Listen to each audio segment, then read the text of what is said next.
नमस्कार। अजय चतुर्वेदी।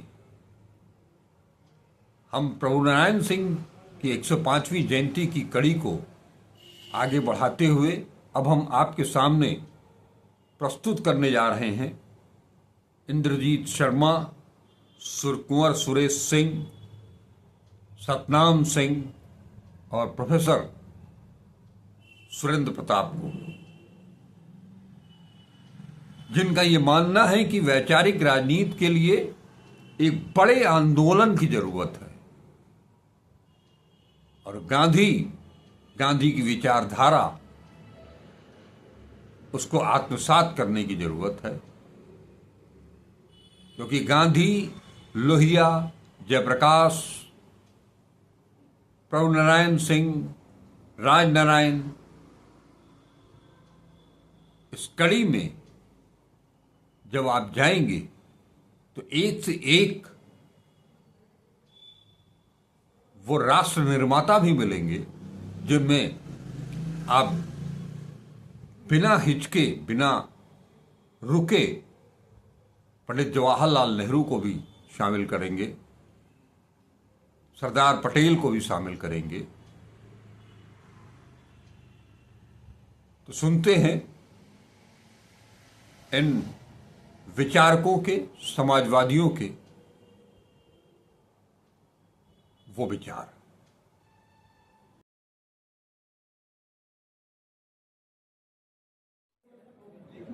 सम्मानित नेतागण,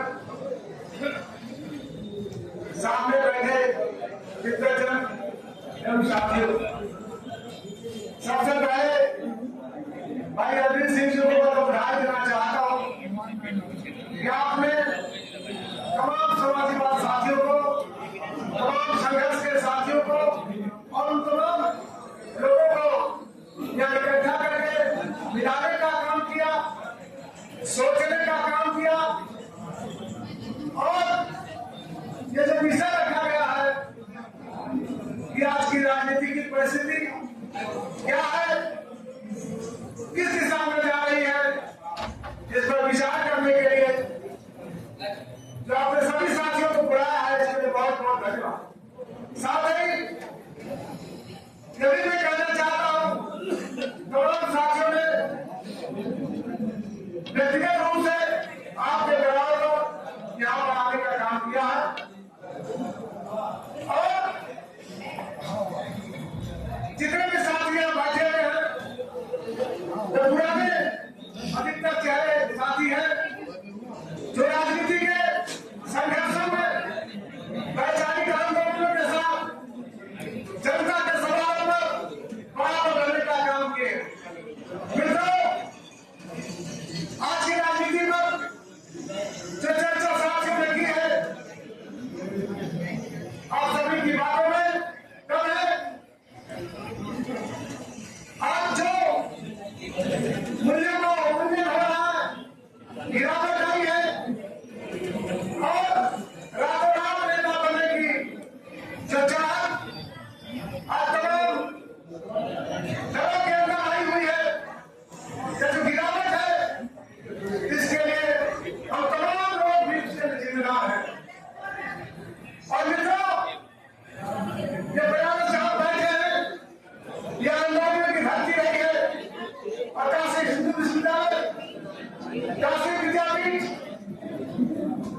से पूरे देश में नौजवान निकलते थे और आवाज लगाते थे इस तानाशाही के खिलाफ। और आज वो आवाज जो खुद बनी है, उसमें विशेष जान फूकने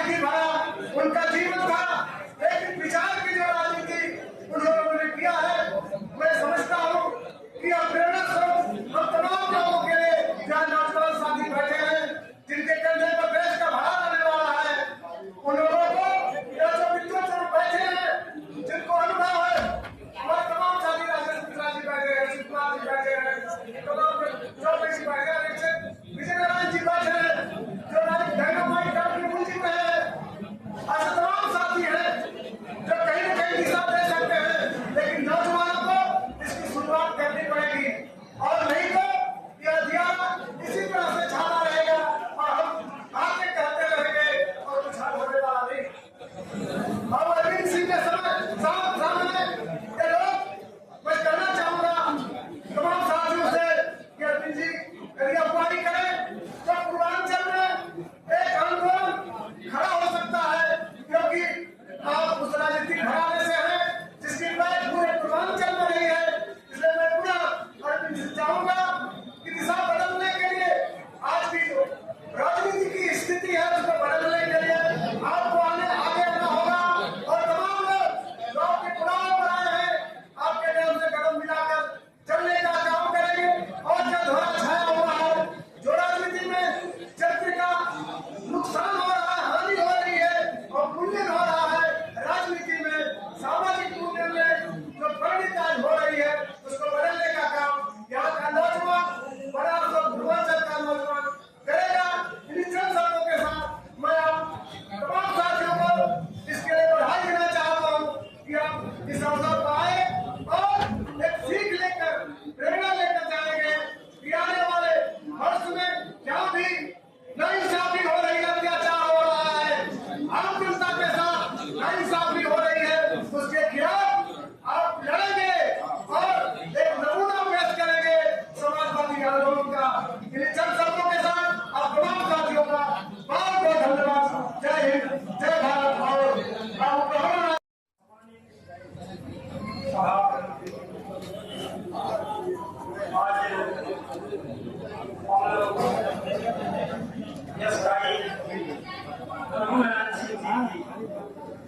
इस 5वीं जयंती के अवसर पर भाई अरविंद जी के बुलावे पर हम लोगों को अवसर मिला है।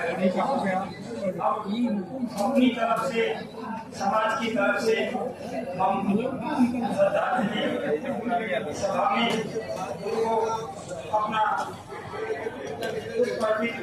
जाऊँ और आप सबसे भी जिन लोगों ने नहीं किया है उनसे भी आग्रह करूँगा। साथियों, यहाँ पर हर तरीके की बात आज इस देश को पुनः समाजवादियों की जरूरत है। आंदोलन ठप हो चुके, पहले देश डरा नहीं था, आज देश डरा हुआ महसूस कर रहा है। पहले बीएचयू से जो आंदोलन चलता था वो पूरे देश में उसकी लहर चलती थी और तब समाचार पत्र के माध्यम से, लेकिन आज तो सोशल मीडिया है। लेकिन क्या कारण है?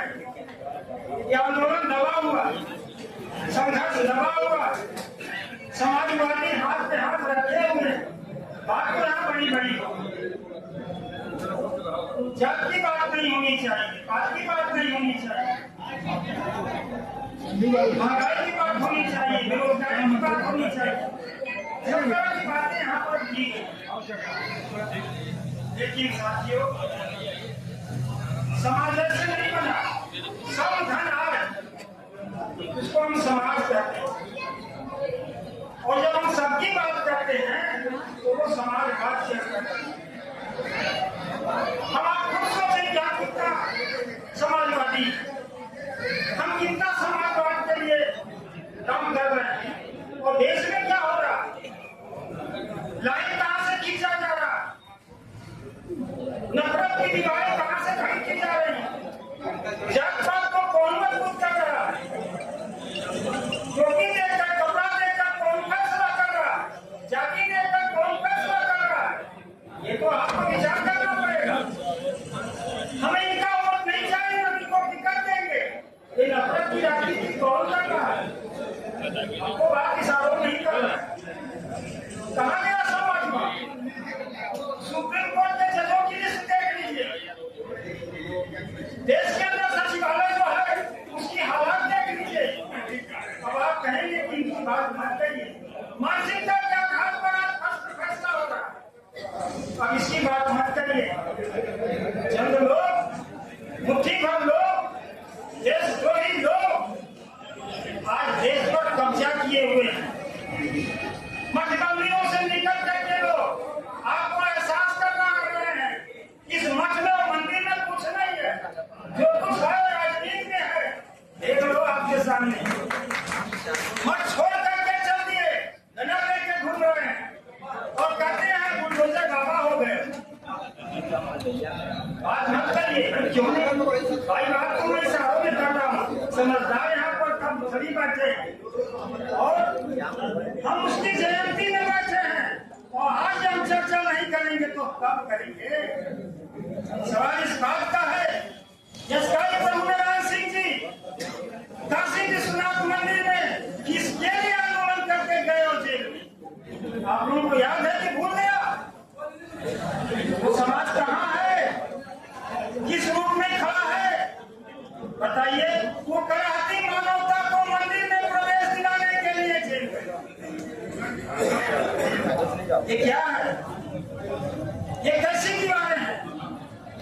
ये भट्टों की बात है। भट्टोगे तो कटोगे। किसने बांटा है? छूत में, अछूत में, पिछड़ा में, अगड़ा में किसने बांटा है?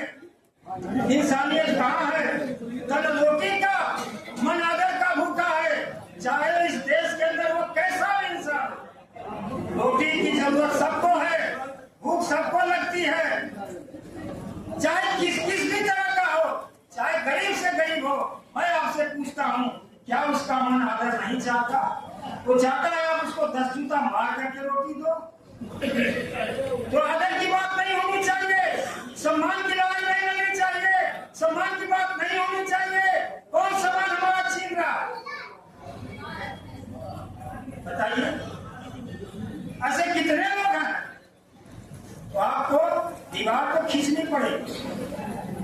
भैया जी ने 60 हो 40 का नारा देकर इस देश के अंदर पहली बार एक रेखा खींची थी और उनके शिष्यों ने भी 10-90 की रेखा खींची। लाइन तो खींचना पड़ेगा, तब लड़ाई होगी। और आप लोग उलझे हुए, आपको उलझा दिया गया है। जो इस देश के अंदर हमारे अल्पसंख्यक भाई हैं वो चॉइस से हैं या कैसे हैं? जब देश का बंटवारा हो गया, ये हो गया कि जाओ तुम्हारे लिए देश बना दिया गया, लेकिन जो लोग रह गए वो चॉइस से हैं, वो इसी देश के माटी में है। कौन नफरत की दीवार खड़ा कर रहा है? ये पहचानना होगा। कौन इस देश के भाईचारे को खत्म कर रहा है? पहचानना होगा। जब तक आप अपनी दिशा सही नहीं बनाओगे, वैचारिक का आंदोलन सही दिशा में नहीं आगे बढ़ेगा। और जब तक वैचारिक का आंदोलन सही दिशा में नहीं बढ़ेगा, देश किसी तरह के हालात में और भी गिरावट की दौर में चला जाएगा। आज आवश्यकता है कि ये जो दीवार खड़ी गई है उसको खत्म करे समाजवादियों की फिर से इस देश को जरूरत। और इस आंदोलन को केवल समाजवादी ही चला सकते हैं और कोई नहीं चला सकता। इनके अंदर ही वो माता है, लेकिन वो सुसुप्ता अवस्था में बैठे सोए हुए हैं, लेकिन फिर से जागरण का अवस्था लाना होगा। इसलिए भाई इस बात को ठीक से समझना होगा। लाइन को खींचनी पड़ेगी। लाइन खींच कर अगर देश में सत्ता चला रहे हैं तो आपको भी गरीब और अमीर का लड़ाई खींचना पड़ेगा। आपको भी सारे समाज को जोड़ने के लिए आदर की जो राजनीति है, रोटी की बात तो सब करता है, आदर की भी बात होनी चाहिए ना। हमें इज्जत के साथ रोटी चाहिए, और जो लोग इज्जत नहीं प्राप्त कर रहे हैं उनकी लड़ाई कौन लड़ेगा? उनको आप छोड़ देंगे। इसलिए सबको लेकर के चलना होगा और लाइन को खींचनी पड़ेगी और आंदोलन को फिर से अपने शुरू करना पड़ेगा। पानी को विराम दूंगा, वक्त ज्यादा है। और हमारे आदरणीय अरविंद सिंह जी ने सभी क्षेत्र के लोगों को यहाँ पर खड़ा कर दिया है। इसलिए मैं कहूँगा जिनको मेरी बात अच्छी लगी हो तो ठीक है, और जिनको अगर बात मेरी अच्छी नहीं लगी हो तो मेरा कोई आशा नहीं है उनको दुखी करने का। इन्हीं बातों के साथ वाणी को विराम देता हूँ और पूरा सबसे पहले आदरणीय अपने पिता श्री रघुनाथ जी को जो है श्रद्धांजलि मैं 2-3 बात कहूँगा, ज्यादा समय राजेश मिश्रा जी ने बहुत सारी बात कही, लेकिन 2 बातें मैं उनसे करना चाहता हूँ। गांधी जी की मूर्ति के बारे में उन्होंने कहा कि कचहरी के सामने जो छोटी की बनी हुई है वहाँ बड़ी तस्वीर बनाई है। मेरा कहना है कि जितनी तस्वीरें समाज में लगी है कितने नेताओं गांधी सबके नेता चाहे पटेल जी हो, लेकिन जाति आधार पर लोगों ने मुद्दा रखवाई इनके पास। मैं तो कहना चाहता हूँ राजेश जी से कि हिंदुस्तान में आप कह गए कोई जगह पर बेहतर है कि हिंदुस्तान में सबसे ऊंची सबसे बड़ी तस्वीर गांधी जी की है।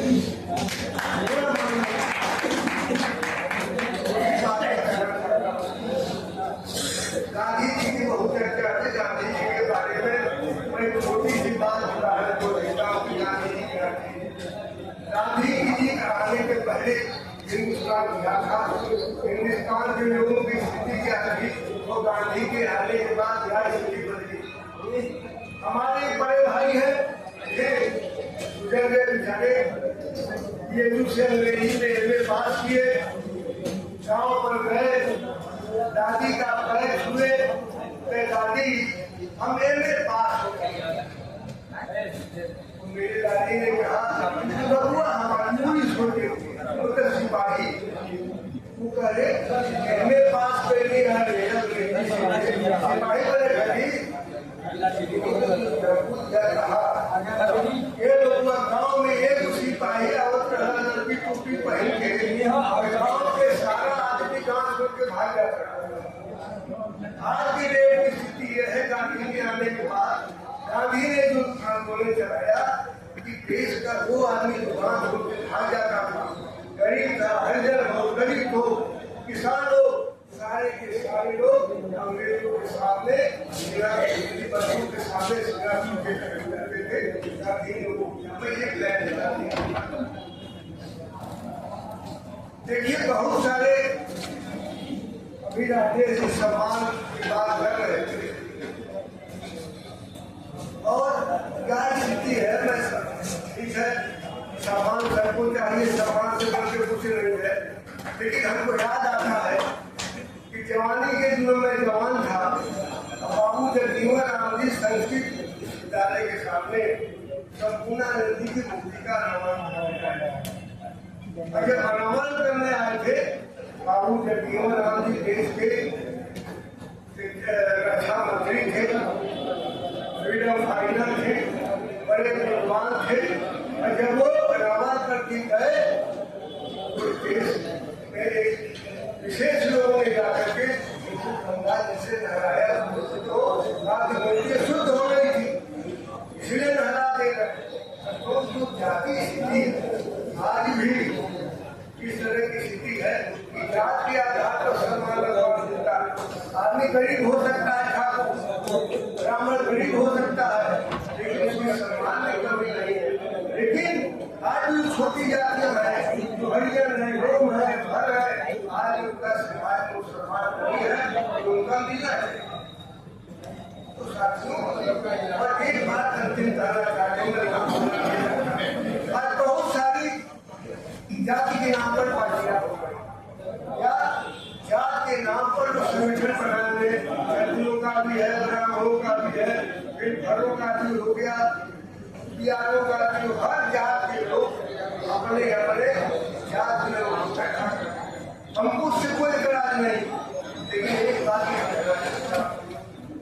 उनको इसके बारे में और सिद्धांत कुछ सिद्धांत तय करना चाहिए कि देश किस दिशा में जा रहा है और इस देश को सही रास्ता दिखा सकता है, उस पर अड़े रहते हैं। छोटे छोटे लोग आपने देखा होगा कि बड़ी पार्टियां वोट की लोगों को गिरा लेती है और वोट पाने के लिए किसी दल में कभी चले जाते हैं, जो पार्टी टिकट देते वहीं चले जाते हैं। तो कम से कम जो है तो सैद्धांतिक रूप से तय करना चाहिए कि देश किस दिशा में ले जाना है और देश किन हाथों में सुरक्षित है। बहुत सारी बातें राहुल गांधी जी के बारे में मैं एक बात तो कहना चाहता हूँ कि राहुल गांधी जी की एक बात में सुना, राहुल गांधी ने एक बात कहा कि पदयात्रा करने के पहले जो विवाद में मेरे हिंदुस्तान की तस्वीर थी, पदयात्रा करने के बाद हिंदुस्तान की तस्वीर दिमाग में बदल गई। आज मैं जाना कि असली हिंदुस्तान क्या है, कहाँ खड़ा है। इसलिए जाति तेलंगाना की बात राहुल गांधी ने कहीं सब भारतीय तो जितनी पार्टियां मैं दावे से कहता हूँ, मैं कांग्रेस पार्टी की बात को नहीं करता। कई देश का कोई नेता किसी की हैसियत नहीं है, चाहे वो सत्ता में हो चाहे विपक्ष में हो, तो अडानी अंबानी का नाम कोई नहीं बोलता, किसी की हिम्मत नहीं है। राहुल गांधी की आज हौसला है, डरता नहीं है, मैं उसके साथ खड़ा रहा करता हूँ। डरता हो ना अत्याचार के खिलाफ, इसलिए मैं आज मेरी मंत्री सिंह जी का 20,000 रुपया सरकार हमको देती है, जीवन भर कांग्रेस के खिलाफ लड़ा हूँ, दर्जनों बार जेल गया हूँ, लेकिन आज के डेट में राहुल गांधी से बढ़िया बाहर नहीं पड़ता, लगता है अच्छा लगता है। आज लड़ाई सड़कों पर बंद हो गई है, आज लड़ाई हो रही है मोबाइल पर, कि मोबाइल पर हमने फलाने के खिलाफ लिख दिया और हम जो है अपना कर्तव्य पूरा कर दिया। पहले लोग सड़क पर होते थे, धारा 44 लगती थी, सिपाही पकड़े या दरोगा ही पकड़े, लेकिन अब भाषण के थे ना, जेल जाते थे लोग, सत्याग्रह करते थे।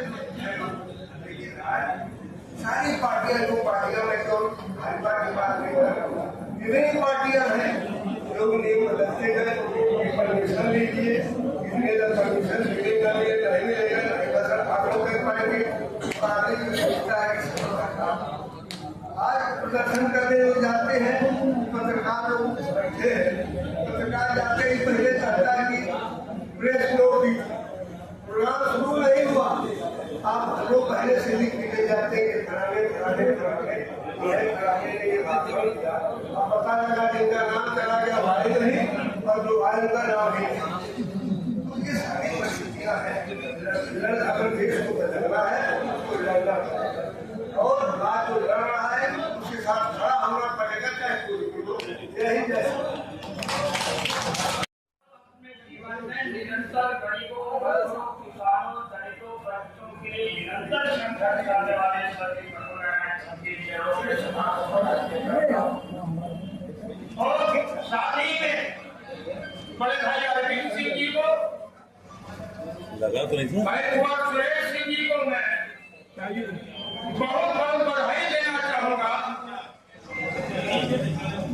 कि लगातार इस तरह के जागरण में करके और तमाम पुराने साथियों को, गरीब साथियों को, संघर्ष के साथियों को बनाया था। हमारे लाली साथी बैठे हुए सुरेश सिंह जी, बड़े भाई अरविंद सिंह जी, लगभग 3-3.5 घंटे से मैं इस कार्यक्रम में बैठा हूँ। ज्यादा मेरे घंटा 1.5 घंटा से ज्यादा कार्यक्रम में नहीं बैठ पाते, लेकिन आज इसलिए समय मैंने लगा दिया, इतनी प्रसन्नता हुई इस मंच पर, जितने भी लोग बैठे हुए हैं और दोनों बैठे हैं सामने कुर्सियों पे, इन सारे लोगों की संख्या को देखा और बड़ी ईमानदारी से मैं कहना चाहता हूँ कि आप लोगों से हम लोगों ने बहुत सीखा।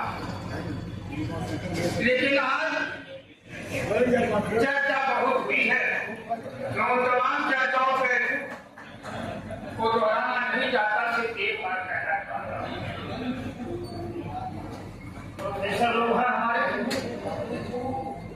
किताबों की छवि मैंने देखा भी है और उनसे मेरी बराबर बातचीत भी हुआ है। बस एक बात इतना कहना चाहता हूं कि हमेशा पटेल देश की राजनीति में सबसे ज्यादा महत्वपूर्ण भूमिका अगर कही रही है तो काशी की बड़ी महत्वपूर्ण भूमिका रहती है। और काशी की चर्चा न करे ऐसा नहीं है, चाहे प्रदेश की राजनीति हो। लेकिन तकलीफ हमें इस बात का होता है, वह दौर हमने देखा है 1971 से लेकर अब तक, जहां महंगाई के सवाल में, बेरोजगारी के सवाल में, भ्रष्टाचार के सवाल में रोज आंदोलन, रोज धरना प्रदर्शन अन्याय के खिलाफ होता था। एक दौर हुआ था कि शक्ति की हिम्मत नहीं पड़ती थी किसी राजनीतिक कार्यकर्ता पर, नेता की दुकान छोड़ दीजिए, कार्यकर्ता पर अपने हाथ में उठाने की उसकी हिम्मत नहीं पड़ती थी। आज वो भी दौर देखना पड़ता है लोगों को। एक दरोगा और फोन कार्ड वाले से काम करने में सोचना पड़ता है कि हम दरोगा से बात करेंगे तो कहीं न कहीं हमारी कमियां है, कहीं न कहीं हम कमजोर हुए हैं। इसका जिम्मेदार कौन लोग है, कौन जिम्मेदारी लेगा? माननीय सरकारी यादव जी बैठक में प्रोफेसर अनिल यादव जी, अनिल उपाध्याय साहब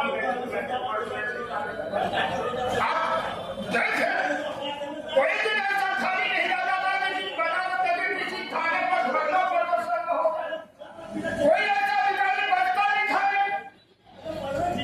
चाहे वो डीएम हो, कमिश्नर हो। आज परमिशन की बात होती है, कार्यक्रम करना है परमिशन। रामनगर में मेरा आंदोलन चल रहा है, हमसे लोगों ने कहा कि आप सभा कर रहे हैं, जुलूस निकाल रहे, उसका परमिशन। तो हमने कहा भैया 77 में 11 वर्ष की उम्र में पहली बार जेल गया, 77-78 बार जेल हो गया मेरा, लगभग 8-10 साल हमारी जिंदगी जेल के सलाखों में बीती है। हमने तो आज तक कभी परमिशन नहीं जाने और परमिशन नहीं दिया, हमारा मौलिक अधिकार है, हमारा हक अधिकार है। संविधान में हर अधिकार देता है बोलने का, और हम बोलने से भी परमिशन है, ऐसा नहीं हो सकता। तो मैं कहना चाहता हूँ आज जिस सवालों पर बहस राष्ट्रीय स्तर पे हो रही वो नहीं हो रही है। जिन मुद्दों पर बहस होनी चाहिए उन मुद्दों पर बहस चलाने में कोई तैयार नहीं, हम तो उसके ही मैदान में जाके खेल रहे हैं। कटो या कटो का धर्म के आधार पे, संप्रदाय के आधार पे एक एरिया, उसी पर सारे आज पूरा विपक्ष भी उसी पर बहस करता है। फिर भी अपनी नहीं क्या बहस करो, देश पर बहस करो। मोदी जी महंगाई के सवाल पर क्यों नहीं बहस करते, बेरोजगारी के सवाल पर क्यों नहीं बहस करते, भ्रष्टाचार के सवाल पर आप बहस क्यों नहीं करते, देश की अर्थव्यवस्था के सवाल पर आप क्यों नहीं बहस करते, कोरोना काल में जो महिलाओं की मौत उस पर बहस क्यों नहीं करते। इन मुद्दों पर बहस होनी चाहिए, इन मुद्दों पर बहस नहीं हो रही है। तो मैं इतना खाली कहूंगा, यहाँ सारे वरिष्ठ लोग संघर्ष लोग बैठे हैं, कम से कम एक नई दिशा, दशा और दिशा तय करना चाहते हैं तो काशी से एक आंदोलन की मजबूत शुरुआत होनी चाहिए, मजबूत शुरुआत होनी चाहिए। महंगाई के सवाल पे मजबूत बहस होनी चाहिए, बेरोजगारी के सवाल पर आंदोलन हो जाना चाहिए। काशी हिंदी विद्यालय तमाम इंटरडिग्री कॉलेज में छात्रों की मान्यता बहाल और संगठित होना चाहिए। और देखिए पूरा पूर्वांचल को एक संदेश दे दे, और पूरे पूर्वांचल को संदेश देने का मतलब, काशी का संदेश देने का मतलब ये देश की दिल्ली तक संदेश जाएगा। तब लोगों को बात को हमको से लोगों को सोचना पड़ेगा कि अब काशी आना है, काशी का निर्माण। और पुराना तमाम पुराने साथियों ने अब सरकार काफी कुछ बजा दिया है, अभी सचे खेतों में फैसला काशी का सांसद, देश का प्रधानमंत्री, बलात्कार की घटनाएं हो रही है, उनके अपने लोग कर रहे हैं, जेल से छूटने का उनका स्वागत होता है। ये कभी काशी हिंदू विद्यालय हुआ क्या हमारे गौरवा साहब बैठे, ये कभी हुआ है काशी विद्यालय में, या कभी काशी विद्यालय का घटना हुई है क्या? हम लोग तो नहीं जानते थे काशी हिंदू विद्यालय से हम लोग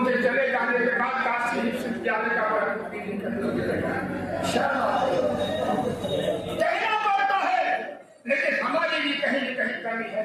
अगर हम तमाम हमारे जो पुराने वरिष्ठ लोग हैं उन्होंने सचेत किया होता, जो एक दौर था जो घंटा दो घंटा हम लोग का क्लास लेते थे, गांधी लोहिया जयप्रकाश पर हम लोग से बहस होती थी, हम लोग को बताने का काम आप नहीं करते, काश मार्क्स लेनिन पर सवाल आप करते थे, आप हमको बताने का काम, वैचारिक स्तर में मजबूर करने का काम हमारे वरिष्ठ लोग करते हैं। आज वो सारी चीजें बंद, और वो सारी चीजों बंद होने के बाद का कारण ये हुआ कि आज कोई आंदोलन नहीं हुआ। आज सोशल मीडिया को छोड़ दीजिए, गूगल पर सर्च करने की बात अगर छोड़ दीजिए तो गांधी लोहिया जयप्रकाश आचार्य नरेंद्र सिंह के बारे में कितने लोग बता पाएंगे, और नारायण सिंह जी के बारे में कितने लोग बता पाएंगे, राजनारायण जी के बारे में कितने लोग बता पाएंगे। आज प्रभु नारायण सिंह जी काश जिंदा होते, काश जिंदा होते, काश जिंदा होते युवा तुम चंद्रशेखर जी, तो शायद देश की प्रदेश की हालत नहीं होती थी। इन्हीं बातों के साथ समय बहुत हो गया, बड़े भाई साहब हमारे आगे इशारा कुछ ऐसा ही हमको लगता होता है। इन्हीं बातों के साथ अपनी बात समाप्त करो।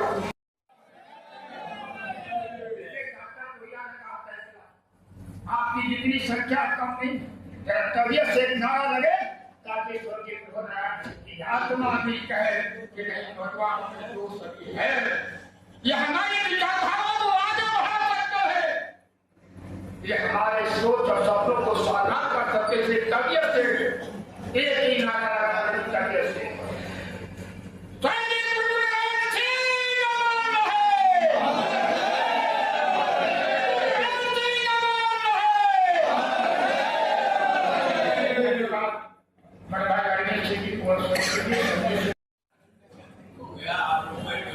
अध्यक्ष के ऊपर कोई कंट्रोल नहीं था, जितना चाहिए बोला नहीं सकता।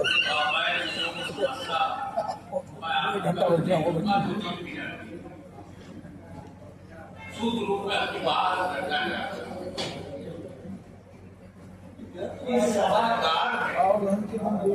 पिछले 5 साल से या बल्कि हो गई 7-8 साल से ये समाजवाद शब्द बहुत कई बार बातें ऐसी हुई और निष्कर्ष पर पहुंची कि अब कोई आंदोलन एक करेगा और एक कोई दिशा है। मैंने 2 ही दिन नाम से मांगा, अरे भाई जरा 2 मिनट दीजिए विष्णु जी, 2 मिनट।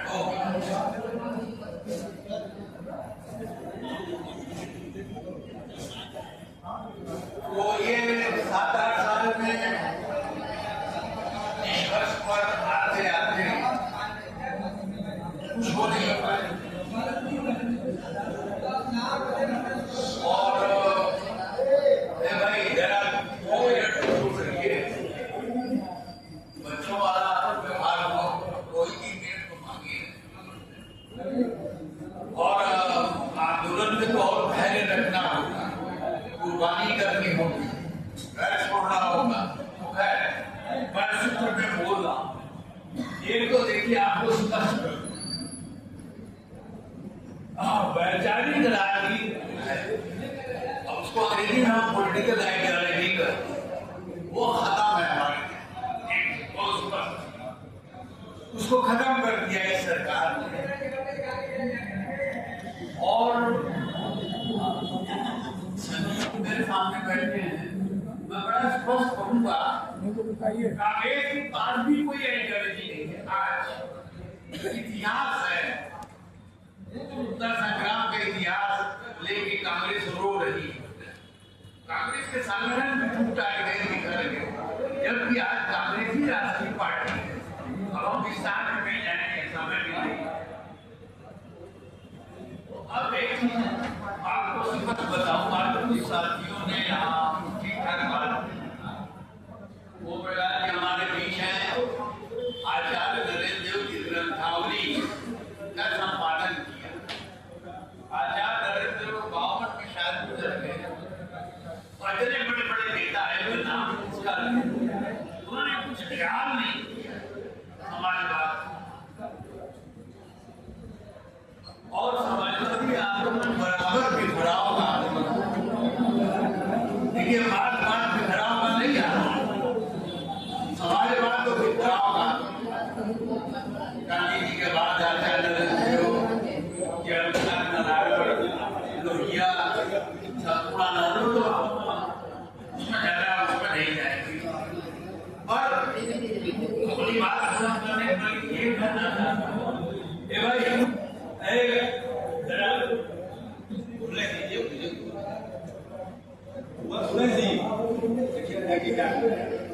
देखिए अर्जुन जी ने भी आज बहुत बातें बहुत स्पष्ट बहुत अच्छी बातें उन्होंने सारी चीजों को उभारने का उन्होंने पूरा का पूरा प्रयास किया। उन्होंने कहा कि आंदोलन बिखर गया। बात के दूसरे भाग की बात में उन्होंने बहुत अच्छी बातें की और कुछ लोगों का उन्होंने नाम लिया, खासतौर से चंदौली थाना किया। उसका एक अपना बड़ा बड़ा इतिहास था। तो मैं ये आपसे जानना चाहता हूँ कि बिना राजनीतिक वैचारिकी के कुछ संभव नहीं, कोई बदलाव संभव नहीं है हिंदुस्तान में। आज की जो हालात है, समय नहीं मैं उस पर नहीं बोलूंगा, वो हालात एक संकट का हालात है, एक इमरजेंसी का हालात है। उसमें सारी चीजें खत्म हो गई। ये जो अभी बात आई वैश्वीकरण का, पूंजीवाद, नब्बे पूंजीवाद, अमेरिकी पूंजीवाद, ये हम सारी हर तरफ से जोड़ रहा, खत्म कर रहा। समाजवाद से बहुत बड़ी चीज है। मैं एक बात आपसे कहना चाहता हूँ, मैंने यहाँ और पहले भी कहा है कि भारत जो अगला संघर्ष होगा वो ये समाजवाद का सांप्रदायिकता, सिर्फ समाजवाद वो माध्यम है, सिर्फ समाजवाद वो हथियार है जिससे आप इस फासिस्ट सांप्रदायिक ताकत से चुनौती दे सकते, मुकाबला और समता पूर्ण समाज की बात लाने के लिए आपको बिना विचारधारा और कार्यक्रम के आपको सफलता नहीं मिल सकती। तो मैं उम्मीद करता हूँ और ये मैं आदरणीय प्रोनायन को अपनी श्रद्धांजलि देता हूँ और मुझे अच्छी तरह से यहाँ चौबे जी से हमसे उन्होंने कहा था कि जब तक आर्थिक गैर बराबरी इस देश में नहीं खत्म होती, समाजवाद नहीं आएगा। ये बात की मुझे भूलती नहीं और बहुत कम लोग जानते हैं कि प्रोनायन जी अर्थशास्त्र और राजनीति शास्त्र के कितने बड़े महापंडित थे। एक डेढ़ घंटे बीपी कोइराला जो नेपाल के पहले प्रधानमंत्री थे उससे पैसे करते, तो आप प्रोफेसरों से पैसे करते। मैं अपनी बात खत्म करते हुए भाई अरविंद जी को बधाई देता हूँ। वो 20 में इस तरह के आयोजन किया करते हैं। और एक बात और मैं कहना चाहता हूँ, सामाजिक परिवर्तन करने के लिए जो तमाम प्रगतिशील फोर्सेस हैं, लेफ्ट फोर्सेस हैं, उनका हमें मोर्चा बनाना पड़ेगा, उनको साथ लेना पड़ेगा और एक वैचारिकी के साथ एक ठोस कार्यक्रम पर एक बड़े आंदोलन में जाना पड़ेगा, तब हम हिंदुस्तान कोई परिवर्तन कर सकते हैं। धन्यवाद। आप सब ने इन समाजवादियों को सुना